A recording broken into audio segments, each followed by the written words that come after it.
Big one मध्ये मच्छी खायला तर आलाय आणि कुठं जाऊ ती कळा नाही. मग मी कशाला आहे तीच तर सांगाय बसलो इथं. डायरेक्ट वांग वांग करत गाडी न्यायची राशीन रोडला. पुलापासून 1 किलोमीटर ह्या पेट्रोल पंपाच्या शेजारी हॉटेल राजवर्धनी. ह्या इमान पार्किंग होईल इथं. एवढी मोठी जागा आहे पार्किंगला. आज जाताना हिडीव काढला आणि नो स्मोकिंग नो ड्रिंकिंग फॅमिलीसाठी हे झाक आहे म्हणलं. ह्याच्यामुळे छानला कुठं जेवाय नेत नाही बघा.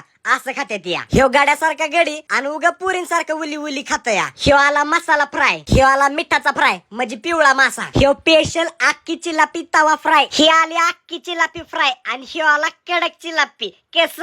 लईच खतरू टेस्ट लागली. तवर ह्यो अजय देवगण आला जेवणाचं ताट घेऊन. राजवर्धनी स्पेशल ताट आहे. रश्श्यामध्ये अख्खी चिलापी. अख्ख्या बिग वन मध्ये कुठंच मिळत नाही बर का. आणि रश्श्यावर थोडा फुरका मारावं म्हणलं तर बाई याड लागेल असा रस्सा या. तुम्ही कधी बिग वन ला मासे खाल्ल्यात आहे का ही कमेंट करून सांगा. आणि एकदा राजवर्धनीला जेवा. शेवट मालक म्हणतोय माझ्या आजापासून हाटीला ही